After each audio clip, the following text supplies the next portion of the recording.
Hello everybody, my name's Ashley. Welcome to my channel. For those of you who are new, I am actually a chiropractor by trade, but I have been taking some time off to homeschool my 5 kiddos. And so today I just wanted to share with you kind of our May homeschool update as well as our plans for the future through the summer and that kind of stuff. So stay tuned. Oh, also, I have the winner for our giveaway that was back in April for the orange oil giveaway. So stay tuned for that as well.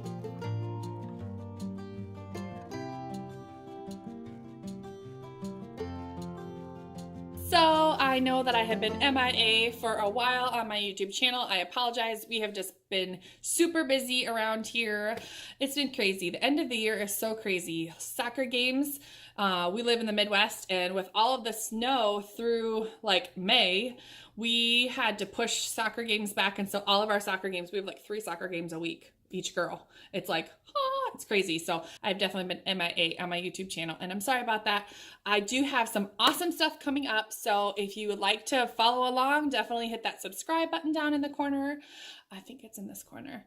And I've got some, curriculum reviews coming, so you guys can check out how we liked which curriculum that we used. So this was our first year homeschooling this past year, and it was awesome. My kids loved it. I loved it. I really enjoyed having the kids home all of the time. There were definitely some things that we needed to work out as a family, just being together all of the time, and just the kids learning how to actually get together, how to have mom as a teacher instead of just mom role. I think it's always hard when mom takes on more than one role within the family besides just mom. I noticed that when I lead Girl Scouts or when I coach basketball, I noticed that kids tend to, it's hard for kids to draw the line between mom and teacher or mom and leader or whatever it is. And so that was something that we had to learn, that you have to treat me kind of like teacher for part of the day, and then I can go back to the mom role. And it's hard to draw that line for kids. And so that was definitely a learning experience, not only for my kids, but for me as well. So, but overall, the school year was awesome. We had a lot of fun, definitely learned a lot of things. We started out doing it one way and kind of switched and did it a completely different way. But I definitely have 2 pretty big changes that are going to happen to our school year next year. So the first big change is that we are actually going to start schooling year round. And so what that looks like is we would school for about 6 weeks or so and then take a week or 2 off. Basically throughout the span of the year, we'll get in about 36 weeks of school. We'll just have breaks in between. And the reason that we just switched to that, doing that this next year, is I have noticed, like, when we kind of accidentally did that list last year where we had taken a week off of school, whether it be just because I had a lot of stuff going on or we went on vacation or something like that. Anytime that we had taken off school and then come back to it, the kids tended to be more ready, refreshed, and just ready to learn And so I think doing it this way, just 6 weeks on and a couple weeks off, I feel like we can kind of make that push through. And then we know that we have some vacation time or some time off coming. Plus, there's always that summer slide. I noticed it when the kids were going to public school that in the summer, we very rarely did we do anything. I was doing daycare or I was working full time. And so it just never happened where I could sit down and do stuff with the kids. We kind of had some workbooks, but it really wasn't anything formal. And every time when they would go back, they would kind of have to review everything that they learned the last couple months of school. And so I think they say with math, it's like 2 months that they learn or that they slide backwards 2 months of learning. And then with reading, it depends with reading if you're reading aloud or what you're doing in your home. But there's also a slide. I don't think it's as bad as math, but there is definitely a slide that comes with for reading as well. So just to prevent kind of that summer slide, keep moving forward, especially for my kindergartner who is, an early reader, having that consistency throughout the summer is going to be very beneficial for her. So we're kind of taking summer right now. I'm going to still include some we're still going to do lessons randomly throughout the day. I think the kids wanted to do them like 3 times a week, or I was like, we can either do it 3 times a week or we can do it kind of all in one day or just half days. And so they're kind of deciding what they want to do for that. But so we're just going to kind of work some lessons in throughout the weeks here. And then we'll probably start up again strong after the 4th of July with our 6-week on, 1 week off or 2 week off kind of schedule. So the second big change that we're going to go through this next year is we are joining a co-op. And at the beginning of the school year last year, which was our first year, I didn't know how much time I could commit personally myself to, I need to be there at this time and I need to volunteer, and I had no idea what I was doing. And so I had little kids that I didn't know if I could get daycare for. And so I just didn't want to join a co-op. I don't like people to tell me what to do. I don't like that structure of having to follow something. I kind of just like to roll with it and just, oh, we're going to do this today. And so I was very hesitant to join a co-op. Now, about Christmas time, my kids really missed friends. They had expressed how much they missed hanging out with friends and seeing, kids their age throughout the day. And so about Christmas time, I really did start to look for some co-ops. But in our area, we have a very booming homeschool community, which is awesome. But all of the co-ops were actually full for the last year. I mean, there were a couple slots, but not enough for my 5 kids to get in. And so I would only be taking a couple, and it wouldn't work out. So this next year, we have a couple communities opening new locations for their co-ops, which is awesome. And so we're able to get in there.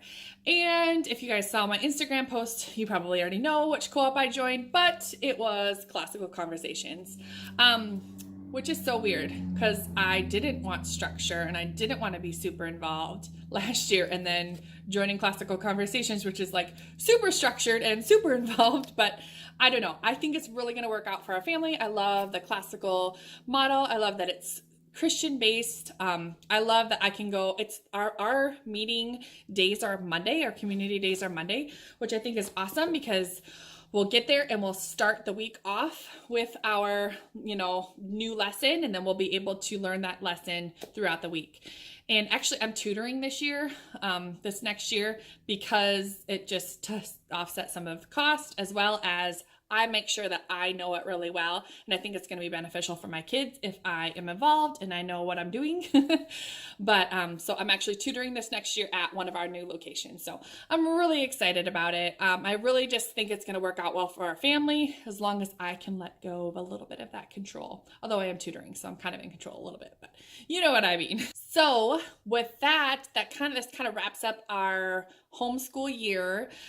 Into the summer, like I said, we're going to be just doing some schooling, just kind of here and there. And then after the 4th of July, middle of July, we'll probably look into going a rigorous 6-week schedule again. And so how that's going to work with Classical Conversations is, it's like 6 weeks on, and then there's like a break, and then 6 weeks on again, and then there's Christmas break. And that's the first semester. And then the second semester is again broken up into 6-week chunks.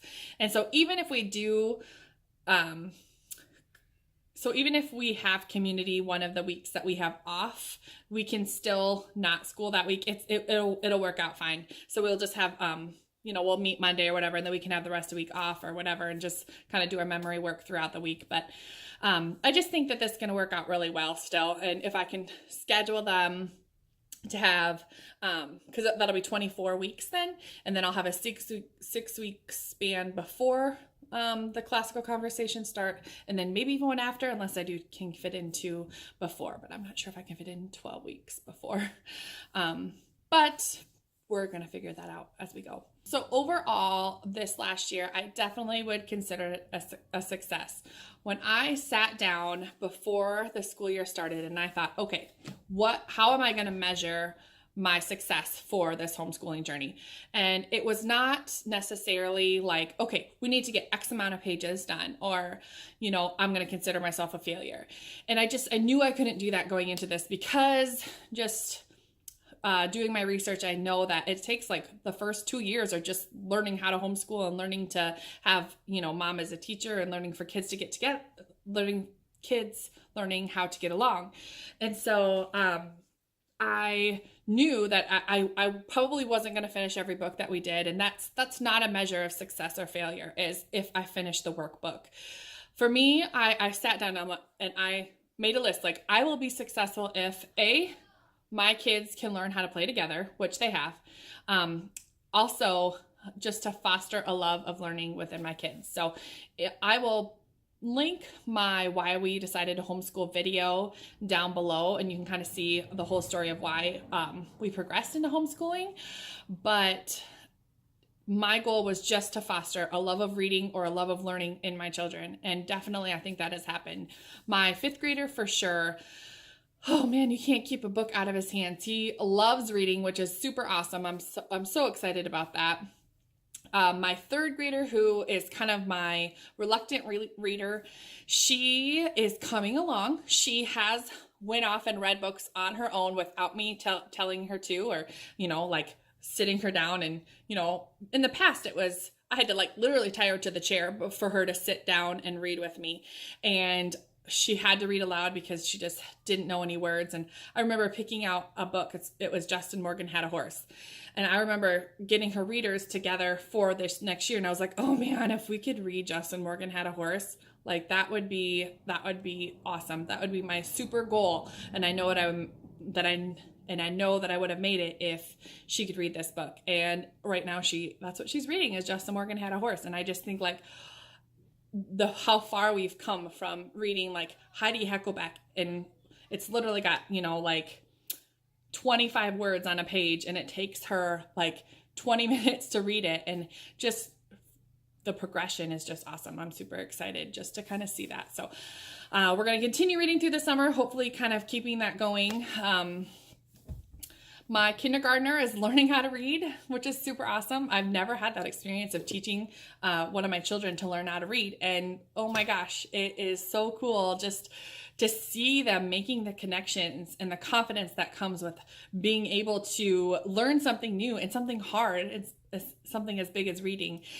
It's just super rewarding for both of us. And I can't believe I missed it with my other two. It's just one of those milestones it's so amazing to see, like, oh my gosh, I can read, and just the confidence and the joy that comes from your child when they learn how to read. And so I'm super, super blessed to be able to witness that within my kids. And I'm excited to get to teach you more how to read. So I'm excited that I get to experience that with them too. It's something really special, and it's a bond that you create between your child when you guys work together something, and then being able to overcome that. It's just a super tight bond that happens between, your child and your parents. So that's been awesome. Okay. The moment you've all been waiting for. Well, maybe some of you, but I'm announcing the winner of the orange essential oil giveaway. So how I chose which person won is I just had my son randomly pick a number, and we went through, and that number comment was the one that we chose. So, and the winner is, drumroll, Megan West. Megan, I will get in contact with you, and I will get you your oil. Thank you guys so much for watching. Please leave a comment below. I'd love to hear from my viewers. Where are you watching from? Do you guys homeschool as well? So definitely leave a comment below. Make sure to like this video. Give it a thumbs up. Thanks for watching.